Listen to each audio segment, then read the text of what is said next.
El chavismo ha acusado a la oposición de legitimación de capitales, de incurrir en corrupción y de seguir manteniendo una Asamblea Nacional que perdió vigencia, que fue electa en el año 2015.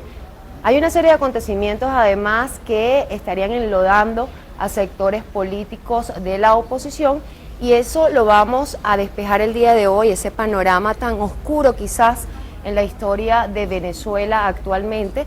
Y para eso traemos como invitado a nuestro espacio Cara a Cara al diputado de la Asamblea Nacional del 2015, William Dávila. Bienvenido a la pantalla de Impacto Venezuela, ¿cómo está? Bien, gracias, Milde. Saludos.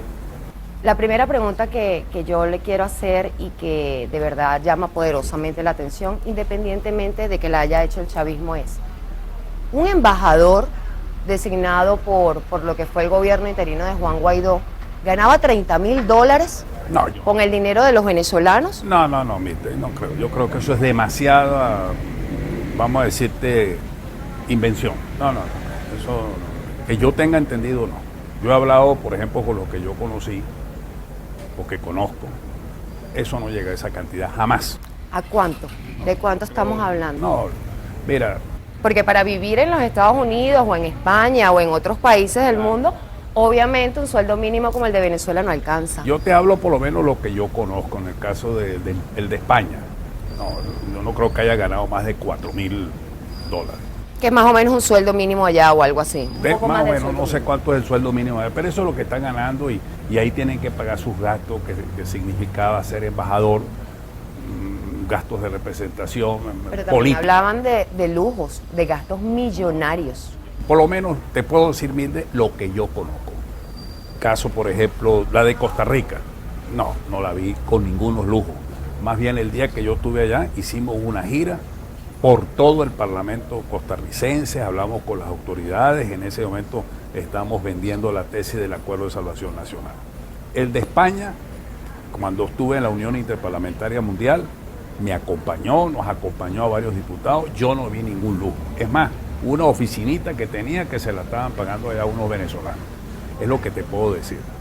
Mi hijo estaba en Austria. Y yo te puedo dar testimonio exacto y fiel porque William Alejandro, el hijo mío, porque tiene sus propios recursos, porque él es un alto funcionario del Instituto de Empresa en Madrid y más bien le dieron permiso, que ya volvió a su trabajo porque es vicepresidente del Instituto de Empresa, o sea, tiene su propia actividad profesional. No lo veo así en ningún momento. Esto parte también porque ya el interinato cesó funciones. El G3, entiéndase, Primero Justicia, Acción Democrática, Un Nuevo Tiempo, están liderando las discusiones internas de la oposición. ¿Por qué salió Voluntad Popular, que ha sido el más afectado, entre comillas, digamos, porque estaba llevando el interinato? ¿Por qué salió? Porque ahora es G3 y no G4. Mira, fíjate tú que en la configuración de la Asamblea, de las diferentes comisiones, está Voluntad Popular. Freddy Guevara está de presidente de la Comisión de Política Exterior y la vicepresidenta es una muchacha diputada de Mérida que es de Primero Justicia, Milagro Valero. Y así en otras comisiones hay gente. La Comisión de Contraloría está Macario González, que es de Voluntad Popular. O sea, ellos mantuvieron la misma proporcionalidad, vamos a decir, de las direcciones de las comisiones. Salieron de la directiva. Y yo tengo entendido que le ofrecieron una vicepresidencia a Marco Aurelio o al que ellos estaban señalando de repente, pero él es el jefe de la fracción de BP, ellos no aceptaron, tuvieron sus razones. Yo creo que hay que verlo con mucha madurez. Yo lo que trato de evitar siempre es caer en las descalificaciones, porque todos nos vamos a necesitar. Claro, ¿y por qué mantener una Asamblea Nacional paralela? Porque si nos vamos a la realidad, la Asamblea Nacional del 2020 pasó por un proceso electoral, hay quienes lo aprueban, quienes no lo aprueban, no está en mí determinar si es legítima o no es legítima, pero ¿por qué mantener una instancia paralela? No se está haciendo lo mismo que hace el chavismo cuando vamos a elecciones y montan una instancia, una alcaldía, un gobernador, un protector. No estamos cayendo en lo mismo porque al final quien legisla o ejecuta acciones a nivel de leyes es la Asamblea Nacional que tiene. Esa es una interesante pregunta, Bill, y te la voy a responder rapidito. Paralelismo, la que nos crearon en la Asamblea, justamente que salió electa en el 2015, que el mismo 6 de enero del 16 desconocieron los 3 diputados de Amazonas para bajar la mayoría calificada. No repitieron las elecciones de Amazonas nunca. El Tribunal Supremo de Justicia jamás le dijo, y se lo digo aquí al público que me está escuchando, me está viendo, jamás el Tribunal Supremo de Justicia convocó por la vía del CNE las elecciones de los 3 diputados de Amazonas que nos eliminaron. Eso sí era paralelismo. Además nos declararon el desacato, no te olvides de eso. Nosotros tuvimos todo el 17, el 18, el 19, 20, 21 en desacato. Desacato, ¿qué quiere decir? Que estábamos totalmente pegados contra la pared. ¿Pero y qué se va a lograr ahora?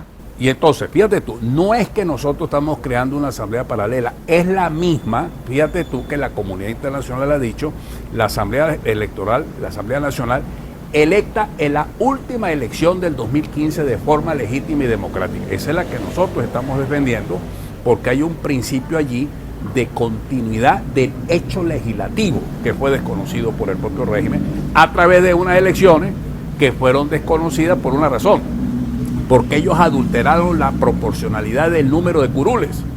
¿Cómo se explica si tenemos 7.100.000 venezolanos por fuera, que la población venezolana ha crecido y de 163 diputados que era la asamblea la subieron a 270?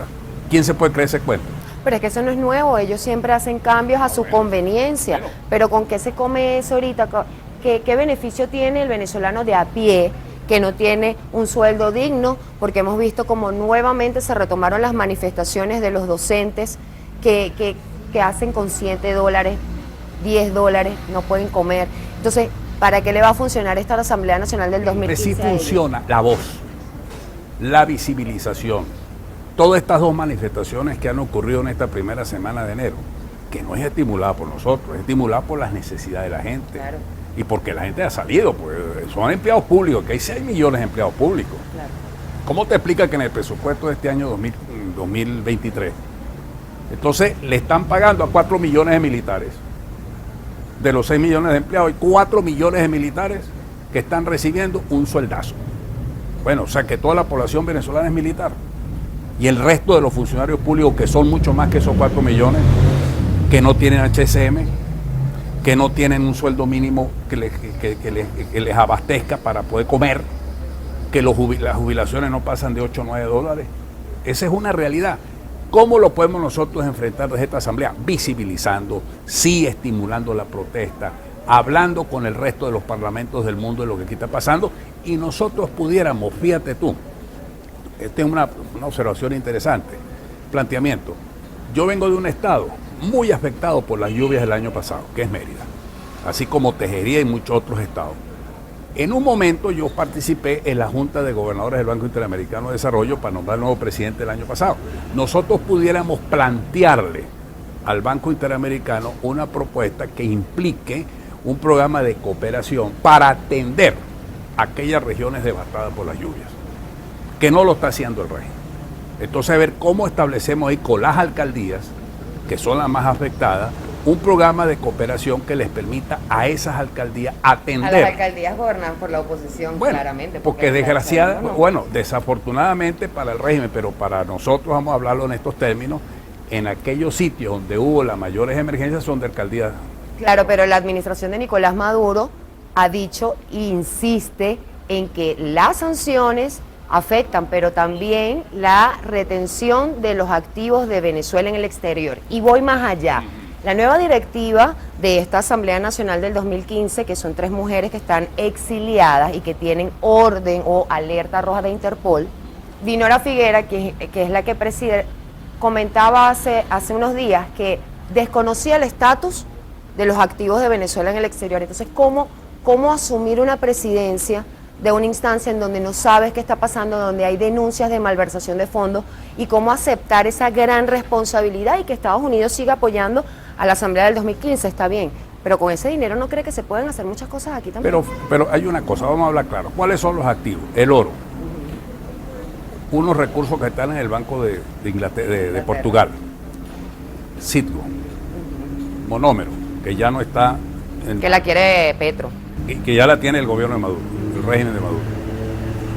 Básicamente son esos los activos que incluso en el caso de Citgo dio ganancia. O sea, y no se desvalorizó el país, todo lo contrario, Citgo dio ganancia de más de $2.000 millones.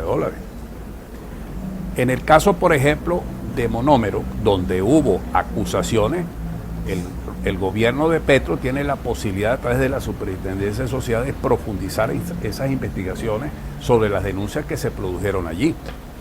Igualmente en el caso, por ejemplo, del Oro de Londres. El Oro de Londres, la discusión era sobre la titularidad del Banco Central. Nosotros estamos manteniendo el Banco Central oficial nuestro, vamos a decir así. Entonces ahí esa discusión de que si era el presidente Maduro o el presidente Guaidó y que se iba a perder ese activo, no va por ahí. Es más, la congelación de activos viene mucho antes del interinato, porque la decisión de congelar activos, o mejor dicho, de protegerlos, es por delitos de lavado de capitales del régimen de Maduro, por hechos de corrupción. Ahí está Rafael Ramírez, muestra un botón. Rafael Ramírez no anda diciendo para arriba y para abajo todo lo que se robó Maduro. Por eso los venezolanos dicen, si hay un gran descontento en la sociedad actual, que ya no quieren ni al chavismo ni a la oposición, entonces, ¿en quién van a creer? No, sí, no, es buena pregunta, Milde. Primero vamos a creer en nosotros mismos. Yo creo que eso es fundamental, creer en nosotros como personas, como seres humanos. Segundo, sí hay gente, sí tenemos posibilidad de salir hacia adelante porque hay gente honesta. Hay políticos con triquiñuelas, pero hay también políticos que no somos así, que hemos sido constantes, hemos sido coherentes. Desafortunadamente, bueno, son 22 años de dictadura. No es fácil. Está cansada. Bueno, está cansado porque está Maduro allí. ¿Y cómo van a salir de...? Lo vamos a sacar, Milde. Tiene que haber un proceso electoral primario donde salga. Pero la oposición se está cayendo a piña todos los días, cada vez peor. ¿Sabes qué pasa, Milde? Déjame decirte algo. Están con la soga al cuello en este momento. Sí, pero ahí donde tenemos que evitar que alguien nos las apriete. Nosotros somos los que en este momento tenemos el control de la soga, porque solo un autosuicidio colectivo de nosotros en la oposición, que busquemos gente para que nos apriete la soga. ¿Van a poder resolver sus problemas internos rápido? Yo creo que sí, mira. Hay una cosa que le voy a decir aquí a todos los que me escuchan, sobre todo con los últimos hechos de las 2 últimas semanas, del 23 de diciembre para acá, que vimos una serie de ataques, de discursos en la Asamblea Nacional, etcétera. ¿Sabe por qué se hizo evidente? Porque es una asamblea que discute. Eso no lo ves tú en la asamblea que controla Jorge Rodríguez. Claro. Porque hay una sola palabra. En la Asamblea Nacional Democrática, bueno, cada quien dijo su cosa, porque esa es la pluralidad. Y en el debate político, en una asamblea, en esta. Es más, fíjate tú, yo he visto noticias del Congreso de Japón o de Corea que se agarran a puño. No, claro, eso siempre pasa a nivel político, pero para ir finalizando, ¿hay soluciones a corto plazo para los venezolanos de a pie? ¿Van a lograr tener un candidato en primarias único o vamos a enfrentar nuevamente ese escenario de que se van a dividir los votos dentro de la misma oposición esta vez? Milde, yo creo que va a haber un solo candidato de la plataforma unitaria. Todos quieren ser presidente. Bueno, pero tiene que haber una elección primaria. Yo te digo una cosa, yo aspiré dentro de mi partido, pues bueno, el partido decidió otra metodología, el candidato es Carlos Próspero, y yo lo apoyo. Bueno, y yo fui gobernador 4 veces en mi estado y la gente puede a mí hacerme todas las encuestas que quieran en Mérida, yo salgo de primero porque fui un buen gobernador, porque no le saqué el cuerpo a nadie, yo no miré a la gente del hombro para abajo, y hice obra. Yo creo que sí, vamos a lograr el éxito en la medida en que se haga una elección primaria que se va a dar, saldrá un candidato, una mujer o un hombre que represente a toda la oposición y eso sí, todos tenemos que apoyar. ¿Qué pasa si los meten presos por esas acusaciones de legitimación de capitales a los que están aquí en Venezuela? Para adelante, Dios está arriba, todo lo puede y todo lo ve, yo no le tengo miedo. Caramba, yo de aquí no me voy a ir. Yo sí tenga la seguridad. Muchísimas gracias. Gracias por siempre estar presto y dispuesto a conversar con nosotros a través de este espacio que se llama Impacto Venezuela. Información sin censura. Aquí son bienvenidos todos los sectores políticos, siempre bajo el marco del respeto y para que nuestra audiencia pues esté enterada de primera mano cómo se están moviendo las aguas políticas en nuestro país actualmente. Recuerden que tenemos disponible para ustedes también una plataforma en la web www.impactovenezuela.com y nuestras redes sociales @ImpactoVE. Soy Mildred Manrique, nos vemos en una próxima entrega.